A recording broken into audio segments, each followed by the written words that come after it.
I've had a chance to start digging into warmly. It sounds like you're quite on the cutting edge of the tech and the needs for the businesses. It sounds like you had a big background in sales, but I was so fascinated to see kind of the journey. I see restaurant manager was kind of in the middle of your whole ecosystem, which seems to be like the one that stands out in the journey. So I'd be curious to know what got you into this journey here, and where did the sales manager kind of come into play, even coming from a place of restaurant? Yeah, so I started my career in finance on the trading floor. It was a great time, learned a lot. It was in 2014. It was when recurrent neural networks were coming into the fray. And so I decided I wanted to join an AI company because I could see that movement coming. And I joined the AI company. It was called X.AI. It was before, X.AI of today of Twitter. This was an email scheduling tool, automated email scheduling. And it was an extremely sophisticated technology applied to, in my opinion, a pretty simple domain, actually, email scheduling.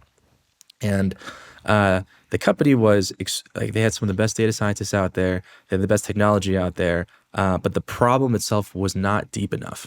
And so, me being, I guess, I had this mentality of I wanted to solve real problems, and I was very young at the time. So my friend called me up and he was like, "Hey, I'm about to buy this restaurant. Do you want to join me? Because we have so many restaurant problems. I think it'd be a lot of fun." And I think you can apply some of your technology skills over to the restaurant industry, which I think is kind of underserved. And this is our minimal understanding of how restaurants really work. There's actually a lot of technology out there. The problem is just that restaurants don't make much money. And the money comes from things like Toast, the POS system, Uber Eats, things that bring top line revenue. We didn't really understand that. We were trying to cut costs.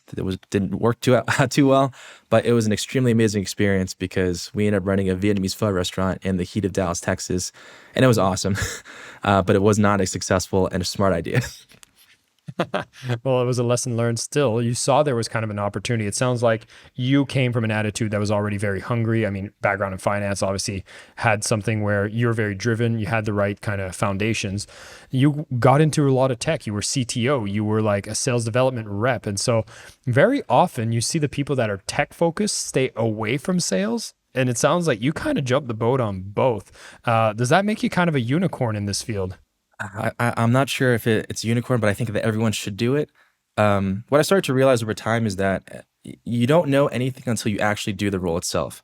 It's so easy to be on the outside and say like, "Oh, this is how you're supposed to do this, and this is what my friend does," or "I've heard this on podcasts before," and this makes a lot of sense to me in the moment. But every entrepreneur or venture capitalist or founder who's been very successful will always say the same thing. It's like you're just trying to find the truth. There's this blob, this amorphous blob, and you just keep poking and prodding at it until you finally get the true shape of the blob. And once you see the true shape, then you can make your plans and action it from there. But until you get that true shape, then it's kind of useless to say, we should do this, we should do that, all this hearsay. So being in these different roles allows you to have empathy for salespeople, of course. What they do is very difficult. Same with engineers. I understand that's probably why these are the two most highest paid professions out there. Engineers are constantly banging their heads against things that, like, there's a million reasons why something doesn't work and you have to go find it. And then salespeople, there's a million reasons why someone won't buy your product and you just have to get around that somehow, whatever it takes.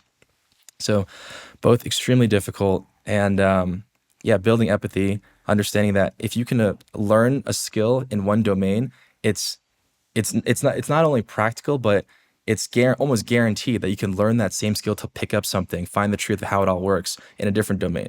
And the same would apply for being a CEO. It's just a different kind of skill. It'll be management, it'll be fundraising. There's a hidden truth to it, and you just need to figure that out.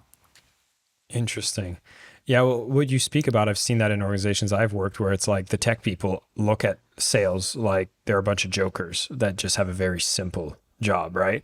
And the tech people, or at least the salespeople, I remember judging the tech people and just being like, they're overcomplicating everything, and it's so slow, and like they have no idea what they're building. They don't understand even what the customer wants, and so they're out of touch with reality. So I find myself very curious to know, how did you end up like playing the translator between those two teams, and is it an active role you still have to do today? It's really difficult to play the translator. It's hard for people to see it until they're actually in it. When I was in engineering, the only thing that mattered was that I shipped code that worked consistently and can scale and flexible and is bug free as for as much long as possible. And then do that within an engineering team. It's crazy. It's like, you're like on a unicycle juggling 50 different things. The last thing you can think about is like, did the customer's like, that's not my job. That's sales job. Sales is supposed to figure that. That's products. That's not my, I have so much stuff going on. There's no way I can even think about, I can't even eat. I'm up at 12 a.m. pushing to production because of bugs.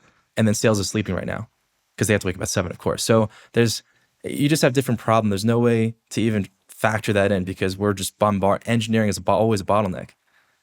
And then similarly on the sales side, it's like I've seen it before. CEOs do it, VPs of sales do it, AEs do it. They're like, I'm so close to closing this deal. We're at the end of the quarter. Just come on, can we offer this thing that we don't have? Why can't we do that? You know what I mean? Like it's the classic thing. Like, oh, we just need this one integration and then we'll buy the product. Oh my gosh, we can do it, no problem. And they turn back to the engineers like, can we do this? I already closed the deal. So you have different problems here, and I don't know if translating helps much. Well, as a client, I've been that person asking the salesperson to deliver something, and they've given me that promise, and I've seen the product, didn't have it once I had it, but they're under their own pressure. They have to make those kind of incomplete. So now you're working on Warmly, and you're actually playing a role of head of marketing as one of the co-founders. And so, I mean, you're the click-through guy, from what I understand. And so Yep. you've done the tech, you've done the sales, now you're in marketing. So the other place I often see some loss in translation and finger pointing is the differences between marketing and sales. Now that you've worn both hats, do you still see that there's a big difference? Because I've actually never witnessed the marketing versus sales battle because it's always been very integrated. So I'd be curious to know. Oh yeah, I think marketing's changed a lot. In my limited time in marketing, I've been in it for about 6, 7 months now. But I think a lot of people think that marketing is one piece of it is just capturing demand in the moment. There's 5% of your market in market at any given time, and so you have a lot of people just sending out mass sequences, emails, nurture campaigns like me, me, me, me, me. I think marketing over the years has become a lot more participatory, and you'll see a lot of the stuff. People are starting to build really big brands that they'll push on content, they'll push on building community, and in my opinion, it's about building a movement. It's about building the church. And so the approach that we took is don't spend too much on ads. Actually, we don't spend any on ads. I barely know how our email software works. I think that's someone else's hand. The most important thing is just to put our company on a map by building what I think, and I talked about this with our senior marketing person, and we call it the marketing church. And the idea here is that if you think about religion, a lot of religions probably didn't have a very big budget, but they spread very quickly and through word of mouth, and they became these big movements. And so we apply that same thought to marketing, which there's this belief. There's this belief that first there's a problem, an existential problem that you need to solve. Obviously, this is for your customer. And then there's this salvation to the problem. And the church or the belief or the religion is the playbook or the mechanism you bridge the gap between the two from problem to salvation. And so we needed to first come up with a strategic narrative, which is like, what's the key commercial insight that's going to make people go like, huh, oh wait, actually, no, this does solve my problem. And then we have to make it into doctrine. It's our strategic narrative. We put this into content, make it into video form so people can easily consume it. And then we have missionaries. Missionaries are, instead of the popes, priests, pastors, or bishops, we have customers, integration partners, influencers, advocates, anybody in your ecosystem that is willing to preach the gospel, essentially, because it's a lot more effective if it comes from somebody else. And that way, you also build. So because of the problem and salvation, you have this. You're creating your own category that's tied to a movement that's evolving in industry. And once people start talking about this on your behalf, not just your sales team or you, but other people, your missionaries are talking about it, that's when it can spread. And once they're talking about customers and customers are talking back, that's when you have a two-way dialogue, and it's not just building an audience. And that's how it sustains, becomes sticky, and that's when it really spreads like wildfire. Well, I was going to say, is this the whole concept of trying to be viral? Like, is that the formula that you're trying to do? I think virality is different. I've had videos that have gone viral. I posted a volcano video on TikTok. If anybody decides to follow my TikTok, it got 4 million views. Did any of that stuff convert? No. So if you can create viral content, but if it has no tie into the problem that you're solving or your gospel or what you're trying to preach and how they're going to achieve salvation, it doesn't really help you convert anything. So I would argue it's good for brand like, okay, great, there's a volcano video. I have no idea what Warmly is. I don't know what they do. I don't know who Alan is. They're very different. Well, it sounds like, because the virality seems like the vanity metric that's often being chased if you're getting into this, right? Like if you have your own brand, you're trying to break through, it's like, okay, if I just had one viral video, then at least everything would be solved. But you're talking about the fact that number one, it's not even a good leading measure because it's not going to give you the results you need that's actually tangible for a business. And now you're introducing a lot of church words, which I think is hilarious and probably very effective.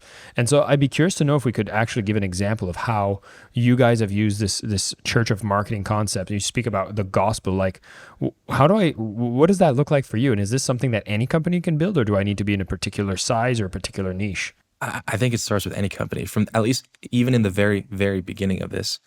If those of you guys who haven't read Play Bigger, it was a big influence on me. Someone recommended it to me to build a category for our product. And just to backtrack a little bit, the whole reason I got into marketing was because on the sales side, as we started coming up against bigger and bigger competitors and we were the new entrant, we needed a way to break through this red ocean of, we entered one of the most competitive spaces.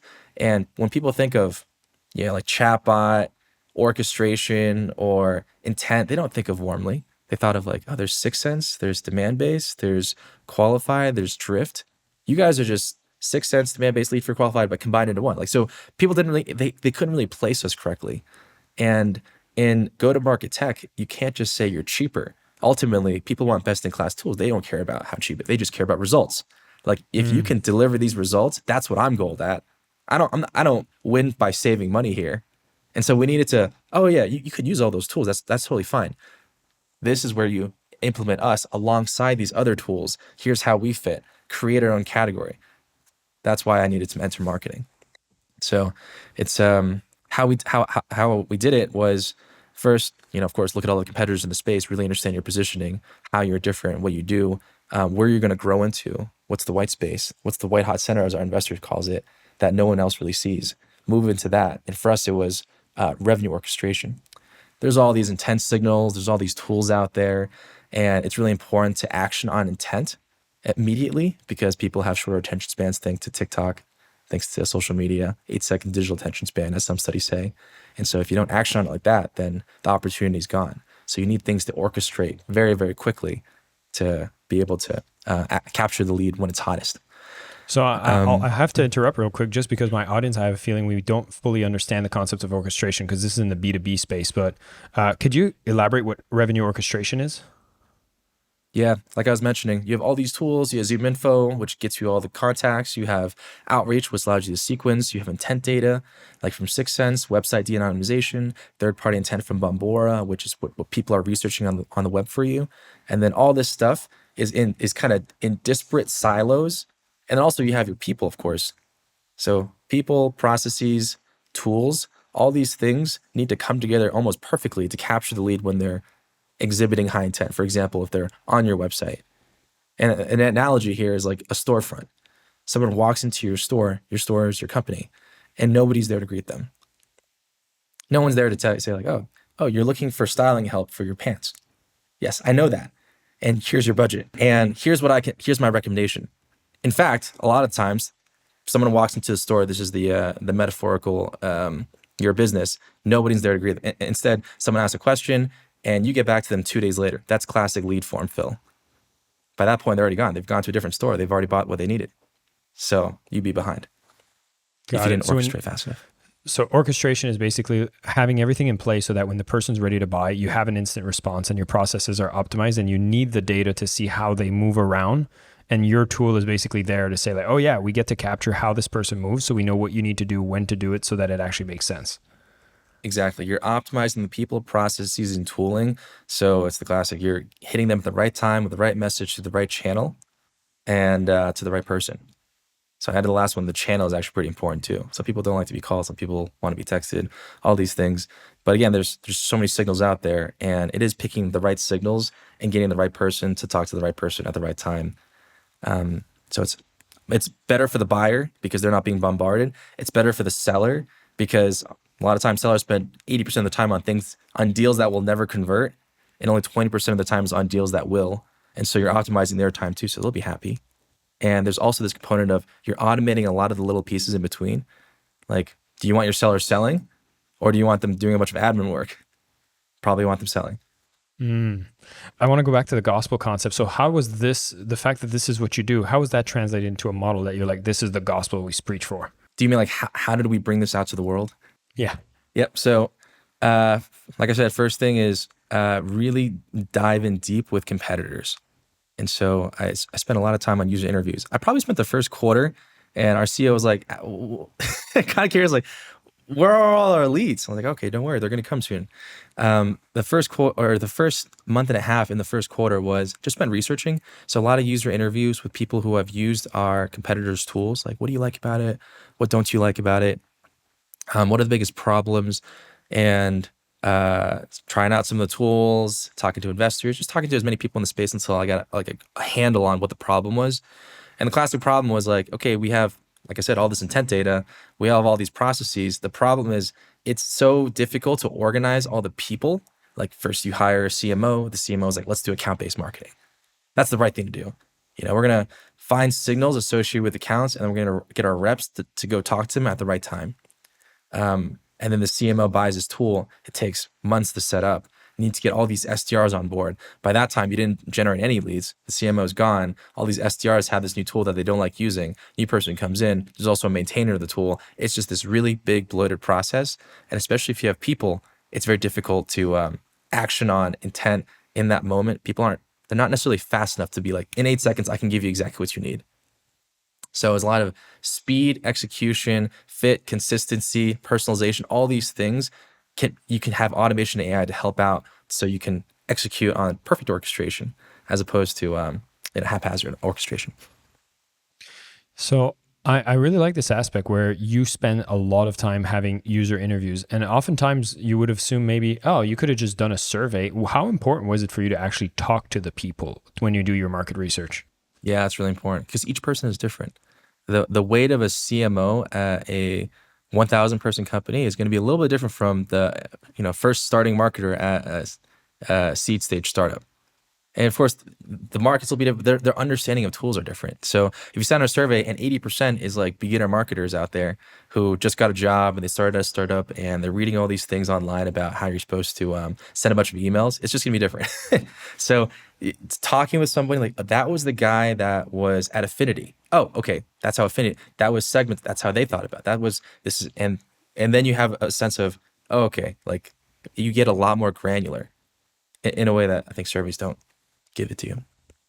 Yeah, I remember when I was doing a product launch and people were just sending surveys to get some signals and get some kind of results that they would help orchestrate their marketing. And I ended up going and doing user interviews of past buyers because I was relaunching a product. And then I started hearing some stories, like heart to heart stories about how things that they had bought had actually transformed their lives. And I was like, oh my God, I can actually use that in my marketing. Like I started actually building case studies in the email marketing, which was based on the story I had talked to somebody about. And I feel like in your case, I even saw on your website, you got some videos talking about like how this tool brings everything together. And you're probably bringing the examples of someone that talked to you on the phone to actually bring that up. Oh my gosh, straight up. The best things that I write, the stuff in the video, it came from somebody else. And a part of this whole missionary thing is I have 100 people on text message. So it's like 100 customers, influencers, people in the space who just know a lot more than I do, of course, who are in the trenches. I'll ask them like, what do you think about this? What do you think about that? And they'll write like, this is the truth. It's not what you just said. It's this. I was like, okay, great. And I put it on LinkedIn and then I see what the engagement's like. And if the engagement's really good, people are like, that's right. Agree. Okay, that goes in the video. And so it's this like series of collecting the best insights, aggregating it, tweaking it, putting it on LinkedIn to get feedback, and then putting some, money behind it, either in paid or in video or in high production content. Interesting. I want to go back to something you said earlier that I thought was very interesting is you saw that the truth was kind of this blob that you had to keep poking at. Right. And Yeah. I think I want to speak more about people that might be at the early stages and they're not necessarily in the B2B space. Maybe they're just building their own brand, building their own product, maybe just getting started. And you come in there with a lot of assumptions. It's almost like you're trying to find the product market fit. You're trying to, just see what's the problem you're solving. You barely even know yourself because you're kind of discovering it. And when you speak about that blob, it sounds already what we've tackled here as well. One of the ways to clarify and find truth from the blob is you have, conversations. You said influencers, industry players, people that have been invested in these similar products or competitors, studying the competitors. These seems like big activities that chip away at the blob. Is there any other major activities you think are very essential for people to do to kind of get that to that sense of truth so they don't waste as much time?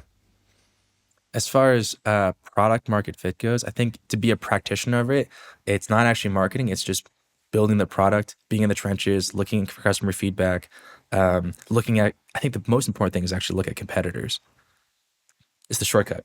And this theory, not this theory, but this practice. If we're starting the company again, um, it's this art of copying, and everything that we do at Warmly, or at least that I've done, at least, is some derivation of something else that I've seen. And so our product is a derivation of other products. And so I think there was a point, this is our fourth pivot. So we've done this a lot. And finally, we found a good market, a good product, a good space, and good way to grow. Just looking at all the Series B companies that have raised since 2018 and look at what their raise valuation is. And then identifying, oh, this product right here is actually pretty interesting. Just seeing like that makes sense. Someone comes to the website, you get to reach out, talk to them in real time. You don't waste your time on anybody else. That makes a lot of sense. And I think that's where sales can go. And so looking at that product, it's like, wow, those guys raised 150 million in 3 years. And I talked to their customers, looked at the GT reviews, like they're 5 out of 5. There's something here. How come nobody knows about them? And so without changing anything, just looking at that product, we're just like, me and another engineer, we were just going to copy that product. And honestly, we didn't know why it worked. Like even today, we're learning new things about why that product works. But if you take the approach, this is for founders out there, of I'm going to iterate my way, that is so slow, especially if you're not privy to the industry. Because in investment, if an investor looks at us, they're like, there's market risk, there's product risk, there's geographic. Why not try to eliminate as much risk as possible? If you copy a player that's already winning in the space, that has customers and a market that understands the product, you've eliminated market risk, you've eliminated product risk. You're just kind of left with execution risk, assuming you're in the same geography as they. And we knew as a company, like we got really good at executing. We're just not the best. I like ideating. I think most people are not. They think they have it, but they get excited about something. We do too. So sometimes you're just off mark. And over time, you get better and better at it. But why not just cut to the chase faster? So everything we've done, this is just for product, but like there's other things too, like marketing, sales, whatever. Did at any point ego come into play in the sense that's like, oh no, we don't want to copy, we want to do our own thing. We're special and we're going to do something different? Because I'll see that. It sounds like you guys are more numbers driven, but I want to address for those who are like, well, I don't want to copy. I don't want to go back to that feels like playing low level. I'm an innovator. I'm going to do something brand new. I'm unique. I'm special. And I want to play on that. Has that ever come into play, or has that ever had to be navigated? Yeah, well, like I said, this is our fourth pivot. We've had 3 failed startups where we thought the world is going to understand our brilliance one day. They didn't. They never did. It's like maybe a million ideas out there at any given point in time, and only like a handful of them are pretty good. But all of the other million, they feel good. They seem right. And so would you rather take that risk, or would you rather take the bird in hand? And the second thing is there's no ego behind it. Steve Jobs even said, good artists copy, the best artists steal. So you've had some of the greats. Like a lot of people say that, honestly. Yeah. Fair enough. Is there rules around that? Are you allowed? I think in the game of business, as long as it's not, legally against, you're not breaking any legal laws, then it's all fair, in my opinion. Nice. Well, I'm really, really interested in this because, you did a bunch of different pivots. Now, a lot of people, when it comes to even building a business and seeing that they missed the mark, that's enough to take them down and being like, I don't want to do this anymore. You've went and pivoted 3 times until you got to something that's actually at a point that it's working. So what were some of the things that made you all very motivated and focused on saying, we're doing a success here, even if we have to pivot and we didn't find success initially? You kept going instead of giving up. What do you think was what caused you to have that resilience? I think it's funny that people, if people think that I tried a thing, it didn't work, I don't know if they understand the true game. This whole startup thing is just a game, to me at least. Of course, there's people out there with very like They have big missions and they want to achieve. They want to save the world. But at this level, the grandest scale, it's a really interesting opportunity to like. There's something in the world that's missing, and there are players in it that are trying to capture it. And you're trying to like it's changing. It's like signal based sailing. That truth of what's missing in the world is dynamic. Every second it changes, and you're trying to figure out what like I said, the true shape of the blob is. And if you can see that better than anybody else, then you can build a big business. Building a big business is just one way to manifest this all of finding the truth and like actioning on it. And that's what I see it as. And so it's like, there's me, there's my co-founders. We have one company, but there are other players too.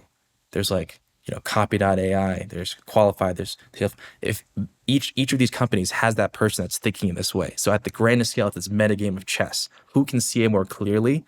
And these days, like who can build a big enough following that other people can see the movement and tie themselves to and align themselves to your side versus their side. It's this meta game of chess. And I think that's fascinating. And well, why stop that? It's so interesting. That is very, I'm very fascinated by the mindset that you have and the culture you have around this whole startup vibe, because for some people this sounds like terrifying, high anxiety, high stress, and here you are, you're calling it a game, which might be mind-blowing for most people that could be listening to right now. But it sounds like what you're playing as the actual company, that's like your vision is anchored to something bigger, where you're not as attached to the actual product, you're not attached to the actual thing that had to pivot. You seem to be attached to something bigger, which is the fact that, oh yeah, I'm playing a game of chess. I don't care if my pawn died, because I've gotten to level up into a rook or something. And it seems to be the perspective you have, which I find is just a fascinating mindset. Yeah. Did you always have this mindset? Like, where do you think you built that? It seems like very culturally inherited from your environment, family, America. What do you think? No, I think I've always been a tweaker, I guess. Like this, it shows my career. Like just try something else, keep going around. And I guess I've tried a lot of different things, and I eventually had to learn to get good at them. Eventually, and so this is just the next thing to get good at. To be a founder, then no one talks about this job. They talk about there's sales that does the sales thing. There's customer success. There's engineering. They do all these functional things, but no one talks about this meta game that you have to play as a founder. And so it just ends up being the next thing that I have to win and be good at. The fact that you even started to play in this field, which is now very data driven, and AI is in this field, it seems like it's moving really, really fast. Is that in your advantage, or is that adding to the pressure of the game? Yeah, it totally is.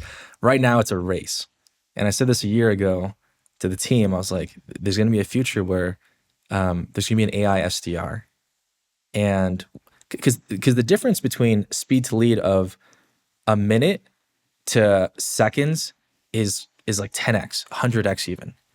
But the difference between a second to nothing is like infinite. You can scale infinite, you can personalize infinitely. So the ROI in that is insane. The first company to get there, that's like Tesla full self-driving. You've won the market. You know what I mean? Like no one will be able to touch you at that point. You have so many cars out there on the road that's collecting petabytes of data every single day about images and what the driver does. Like you can't win. So like once you get that data moat and you create the system of full self-driving, in this case it's full self SDRing effectively, then it's going to be game changing. So it's a race right now. It's very scary, and most people don't talk about it, but that's the game we're playing. I find, for me, I'm not even going to talk about who's listening to this podcast. For me, this is an entire game I don't even see as playing. I haven't even witnessed this game playing. You're in the middle of it. You understand. And this is kind of what you're saying, where this truth that you've seen because you've been poking at this blog, where most people are completely oblivious that this is happening.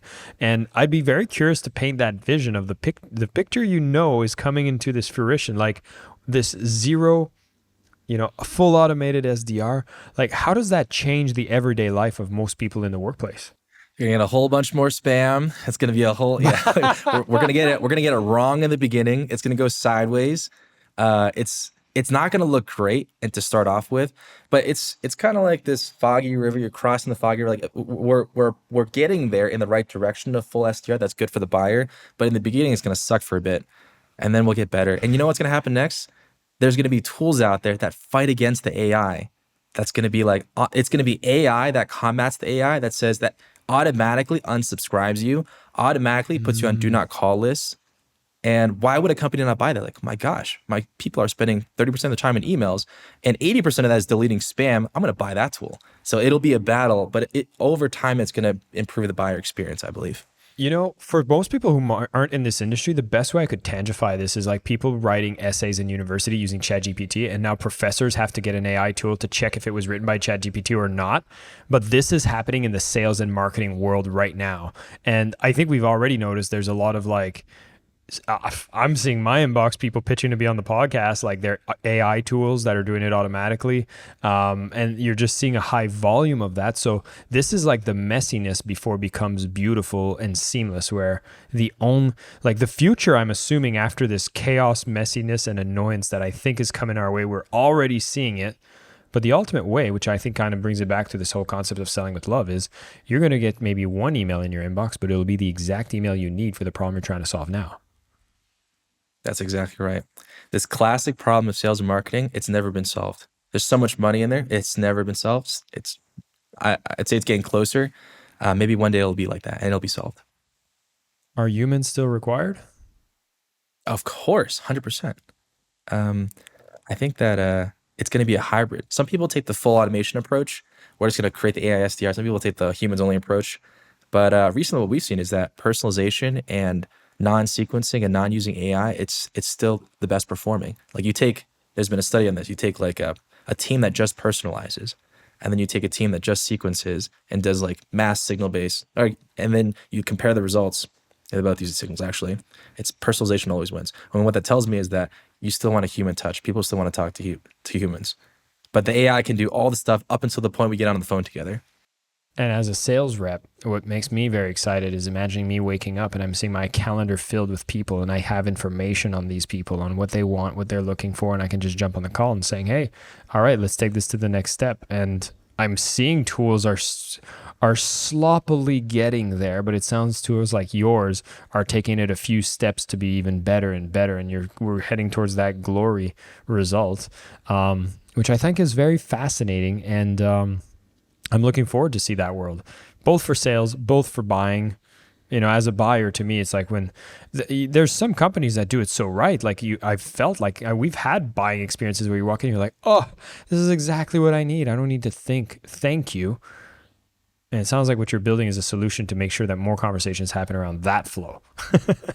Exactly. Yeah. It is about improving the buyer experience. I think we all got carpet bombed for a little while after all the sequencing tools came out. We want to get away from that. Thank you, Google, for the bulk email send policy. Thank you, Yahoo, for minimizing how many emails get sent out. I think that's the step in the right direction. And over time, it's going to like this tension between sales and protecting the buyer is going to like convene into the right buyer experience and the right sales experience. Well, you even got Europe that came out with GDPR, and then Apple did the privacy blocking on remarketing and tools like that. That hurt, man, as an online marketer. But, Totally. you know, we had to get more sophisticated. We had to get a bit better at the process. That's right.